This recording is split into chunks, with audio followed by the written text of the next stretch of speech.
식상이라는 것은 보여주는 것에 방점이 찍혀져 있어요. 그러니까 식상은 보여지는 거예요. 그래서 성과로 드러나는 거고 그게 자기 능력이 되는 게 식신이거든요. 응?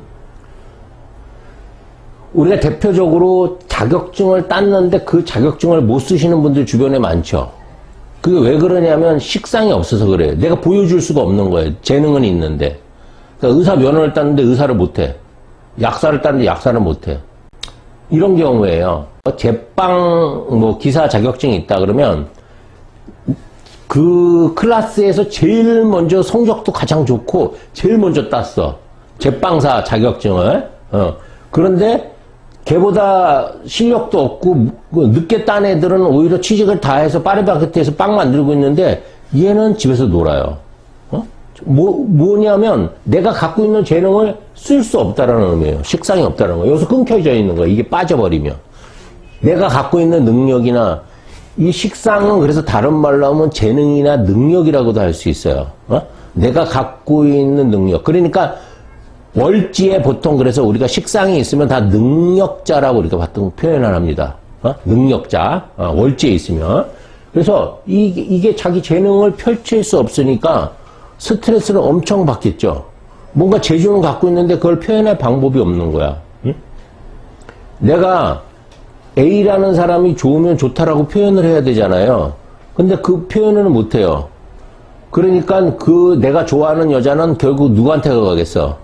B한테로 시집 가겠죠. 내가 표현을 안 하니까 모르잖아. 그쵸? 그래서, 이 식상이 부족하면 자기 표현이 제대로 전달이 되지 않고 왜곡되는 경우도 굉장히 많고 그래서 남들한테 오해받는 경우도 많이 생기는 게 바로 그 식상이 없는 거. 없을 때 그런 현상이 첫 번째로 벌어지고 그 다음에 식상이 너무 많을 때도 그런 현상이 벌어질 수 있어요. 그리고 비겁이 아주 약할 때 내 의지대로 실제적으로 행동하지 못하는 경우가 생길 수 있어요. 자, 식상이라는 것은 우선 식신이라는 것은 일하고 행동이라고 그랬잖아요. 여기에 덧붙여서 이제 표현도 들어가요. 표현. 그래서 제가 식상이 없는 남자하고 살면 이구아나하고 사는 거하고 비슷하다 이렇게 표현을 했을 거예요. 그 사랑하는 디자이너다 제가 그렇게 얘기를 했는데 이구아나는 1년 동안 먹이를 줘도 주인을 알아보지는 않잖아. 그러니까 표현을 못하는 거야. 내가 주인을 보면 반가우면 반갑다, 즐거우면 즐겁다 이런 표현을 해줘야 되는데 그런 것들이 안 되는 거예요. 그러다 보니까 표현이 안 되다 보니까 상대가 내 마음을 알까 모를까. 귀신이 아니고서는 상대가 내 마음을 알아챌 수가 없어. 그래서 표현이 굉장히 한정돼 버려요. 그러니까 우리 보통 경상도 남자들이 식상이 없는 남자같이 느껴지잖아요. 세 마디밖에 안 한다고 그러잖아. 뭐라고 하여튼 그런 말 있죠. 밥도 자자 이런 말밖에 안 한다고 그러잖아. 단순한 거. 표현 자체가 굉장히 단순하기 때문에 뭔가 이렇게 전달하는 기능에 문제가 생기는 게 식신이에요. 그 다음에 이제 식신이라는 것은, 비겁이 생해서 나온 거란 말이에요. 그러니까, 일단 내가 갖고 있는 재능이나 능력이거든요. 재능, 능력. 여기에는 뭐가 포함되어 있냐면, 문제 해결이 들어가 있어요. 문제.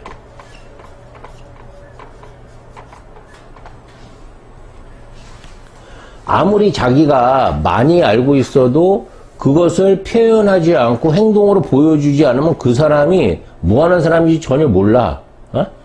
그쵸? 우리가 흔히 숨은 고수라고도 이렇게 표현을 합니다. 사주 고수도 분명히 유튜브에는 안 나와도 어딘가에는 있을 거야. 근데 식상이 없으면 그 사람이 사주 고수인지 아무도 몰라. 아무도 몰라요. 아주 가까운 사람도 모를 가능성이 있어. 가까운 사람은 알 수도 있겠지만 모를 수도 있어요. 그래서 그런 자기 능력이나 재능을 사회적으로 사용하기가 굉장히 어렵겠죠. 물론 이건 또 자리의 문제도 있어요. 예를 들어서 식상이 지지에 있는 거하고 천간에 있는 거하고는 다르거든요. 그래서 주로 이제 천간에 있어야지 그걸 사회적으로 잘 쓸 수가 있는데 뭐 지지에 있으면 그래도 동네에서라도 쓰겠지. 자기 집에서라도 쓰거든요. 집 안에서라도. 어쨌든 내가 갖고 있는 것들을 어떻게 활용하느냐의 문제는 전부 다 식상이 관여하고 있다라고 보시면 돼요. 그 중에서도 이제 식신. 그래서 식신이라는 것은 우선 비견하고 일간이죠, 일간. 일간하고 음양이 뭐예요? 같은 거죠. 음양이 같은 오행이란 말이야. 자, 비견하고 식신은 음양이 같은 오행이야. 그러니까 만약에 이게 부모라고 그랬잖아요. 이게 부모라고 하면 음양이 같기 때문에 부모의 뜻이, 부모의 유전자가 그대로 전달되겠죠. 왜곡이 없을 거 아니야.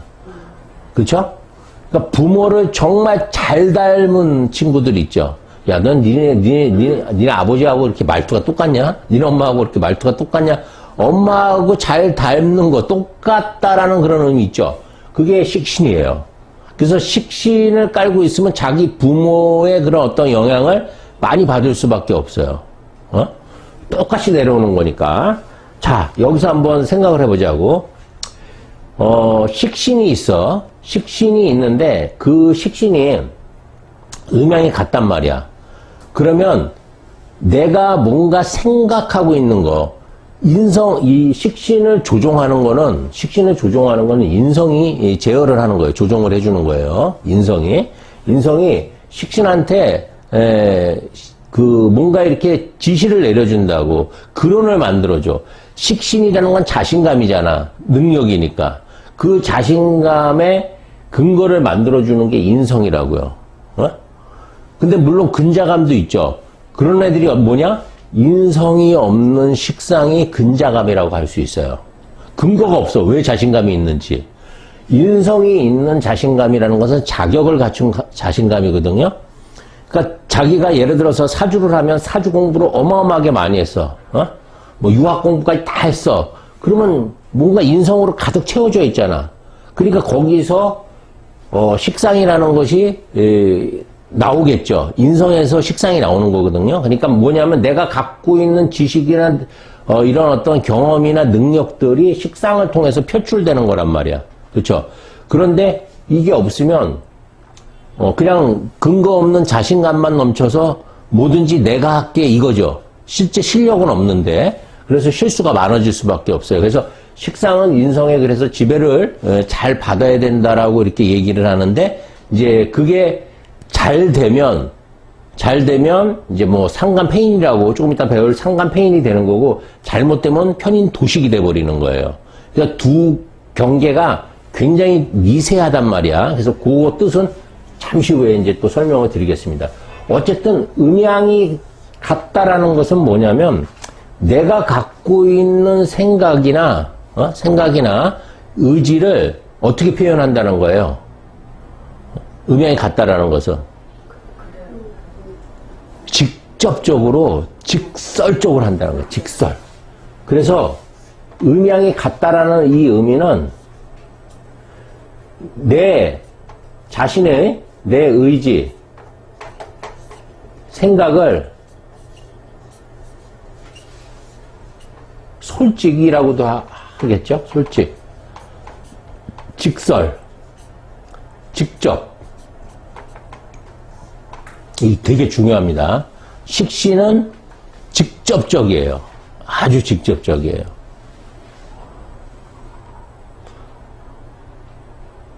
그러니까 표현 방식이 이제 식신이 있고 상관이 있지 않습니까? 그러면 달라. 이제 상관이라는 것은 음양이 다르지 않습니까? 그렇죠? 그러니까 상관이라는 것은 기본적으로 한 번 무조건 꽈배기라고 생각하면 돼요. 상관 떠올릴 때 꽈배기를 떠올리세요. 무조건 한 번 꼬게 돼 있어요. 한 번 꽈배기 되면 그건 상관이야. 근데 내가 느끼는 감정, 그냥 딱 보는 순간에 예를 들어서 꽃을 보든지, 여러분들이 오늘 옷을 입고 왔는데 어떤 옷을 입고 왔는데 딱 봤어. 이쁘다. 그냥 내가 느끼는 감정 그대로잖아요. 그죠? 뭔가 이렇게 봤는데 이뻐. 그러면, 아, 이쁘다. 아름답다.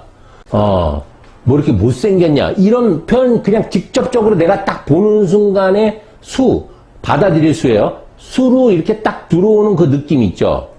이게 식신이에요. 그러니까 거짓이 없어. 그러니까 식신이 있으면 거짓말도 잘 못하겠죠. 식신이라는 것은 직접적이고 직설적이고 솔직 담백한 그런 기운이 있어요. 근데 그게 대인관계에서는 굉장히 재수없게 보일 수 있어요. 우리가 식신을 뭐라고 그러냐면 그래서 순수하다고 하거든요. 이 순수하다는 의미를 잘 생각해야 돼요. 순수하다는 의미는 누구한테 써요? 어른한테 써요? 아이한테 써요? 아이한테 쓰죠. 그럼 아이 같다는 소리죠. 아이는 단순해요? 복잡해요? 단순하죠. 철이 없죠. 실수가 많죠. 그런 것들 다 포함하고 있는 거야. 그냥 그래서 무조건 순수하다가 좋은 게 아니야. 어렸을 때는 순수한 게 좋지만 내가 나이가 50이야. 근데 아유 참 선생님은 순수하시네요. 이거는 어떻게 보면 욕일 수도 있어요. 철이 안 들었다는 소리도 될 수 있는 거거든요. 네. 그러니까 식신만 잘 돼 있는 사람은 순수해. 철이 없어. 그러니까 아무 행동이나 막 저질러. 생각나면 그냥 저지르는 게 식신이라고 보면 돼요. 그러면 식신이 생각나는 대로 안 저지르고 어른이 되려면 뭐가 있어야 돼? 에? 아니죠. 재성이죠. 띵동대. 재성으로 가야 돼. 목적이 있어야 되는 거예요. 재성이 있으면 재성은 무조건 어른이에요. 애기도 어른이야. 재성이 있으면. 재성이라는 것은 뭐냐면 좋고 나쁜 거, 나한테 유리한 거, 불리한 거 이거 구분하기 시작하는 거야.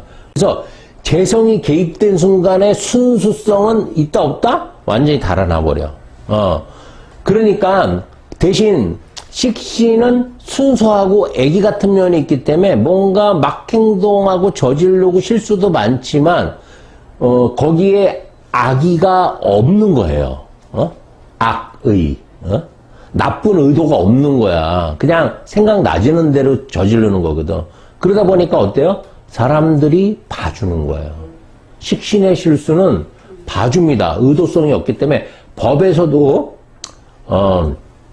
고의하고 과실을 나누는 게 첫 번째 기준이에요. 얘가 일부러 사람을 죽였냐 아니면 실수로 죽였냐. 고의로 죽이면 살인이라고 하죠. 실수로 죽이면 뭐예요? 과실치사나 뭐 이런 걸로 보잖아요. 폭행치사, 상해치사 이런 걸로 보잖아요. 그렇죠? 과실이냐 살인의 이 구분이 굉장히 크거든요. 그러니까 식신이 잘못하면 과실치사가 되는 거예요. 의도가 별로 없어. 근데 재성이 개입돼 있으면 이거는 무조건 살인이에요. 그러니까 살인범은 내가 재판장이면 이놈이 재성이 일시 사람을 죽였는지 이때 재성운이 들어왔는지만 봐도 이놈이 살인죄인지 과실치사인지 알 수 있어.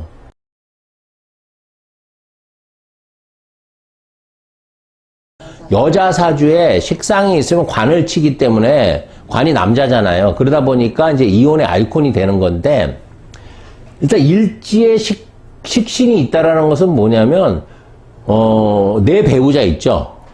내 배우자를 내가 한번 바꿔보겠다는 그런 의지가 담겨져 있는 거거든요. 내 배우자를 내가 한번 바꾸겠다. 그게 월지에 있으면 제가 능력자라고 했잖아요. 그쵸? 월지에 있으면 그걸 사회적으로 쓰려고 하는데 내 능력을 이 일지에 있으면 이걸 내 자꾸 가족한테 쓰려고 그래. 자기 능력을. 가족한테는 능력을 쓰는 게 아니야. 가족은 그냥 이뻐하고 돈 벌어다 주고 사랑해 주는 거지. 그걸 자꾸 가족한테 쓰려고 하니까 식신이라는 것은 다 만들고 바꾸고 고치고 이런 기능들이거든요. 그런데 그런 기능들을 자기 가족한테 쓰니까 가족들은 반발을 할 수밖에 없겠지. 특히 여자가 남자를 뭔가 바꾸려고 하면 그게 바꿔지겠냐고. 그래서 잘 안 바꿔져. 그래서 바꾸다가 안 바꿔지니까 다 도망가는 게 그게 상관경관이 되는 거예요. 자, 그래서 기본적으로 이 여자 사주에 식신을 깔고 있으면 뭐라 그래요? 다 득자부별이라고 하지. 자식 얻고 나면 남편하고 무조건 멀어진다고 이렇게 표현을 하는 거예요. 그런데 어쨌든 내 의지와 생각이 직설적으로 표현이 되는데 그것이 상대방한테 상처가 되는 경우가 굉장히 많다라는 거예요. 직설적으로 얘기하는 것은 근데 상처도 되지만 또 뭐도 된다? 약도 돼요. 그 솔직함이.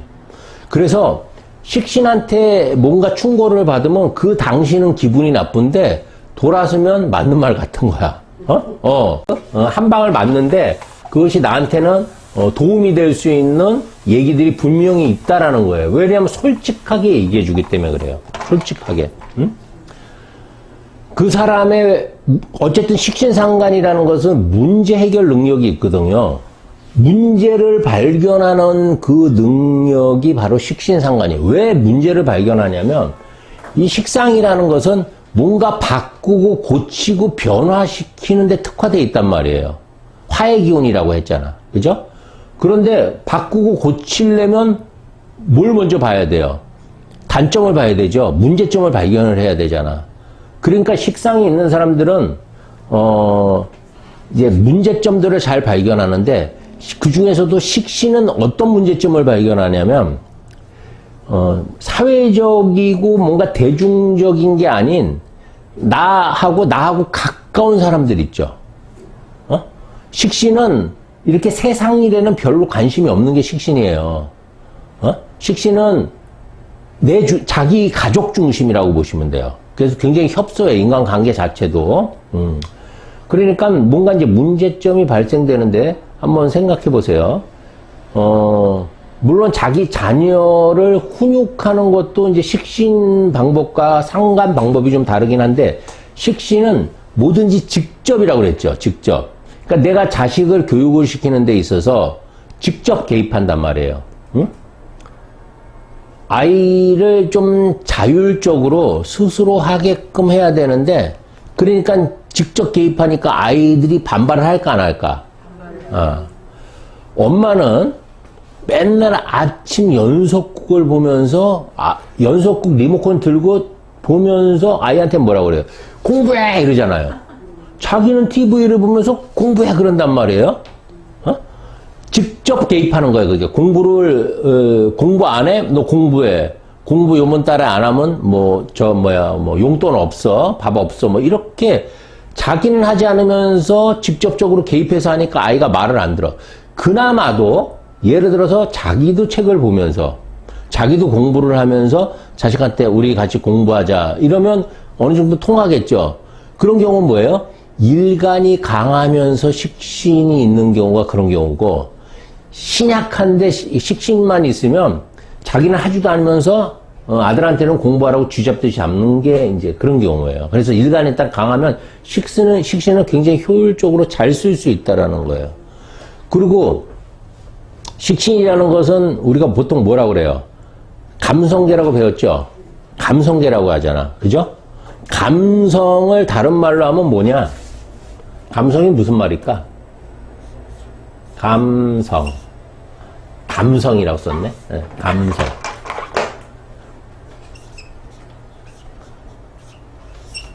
감성이라는 것은 다른 말로 하면 그냥 감정이에요. 감정. 감정적이라는 뜻이야. 감정적. 감정적의 반대말이 뭐야? 이성적이죠. 이성적인 게 누구죠? 사주에서 이 중에서 가장 이성적인 게 누구 같아요? 네. 얘 다 이성적이긴 한데, 그 중에서도 가장 이성적인 게 재성이에요. 이거는 통제하는 기운인 거고, 이것은 수용하는 기운이고, 재성이라는 것은 내가 다루고 싶고 갖고 싶은 거야. 그러니까 가장 기운이 이 중에서 제일 센 게 재성이라고 보시면 돼요. 그래서 재성은 가장 무슨 기운? 이성적인 기운이에요. 예를 한번 들어볼까요? 얘는 본능적이고 감정적이잖아요. 그러면 화나면 어떻게 해요? 욱 하는 건 다 식상이라고 보시면 돼요. 그 중에서도 식신은 욱을 하는데 어떻게 욱을 해? 직접적으로 하죠. 그러니까 무섭겠지.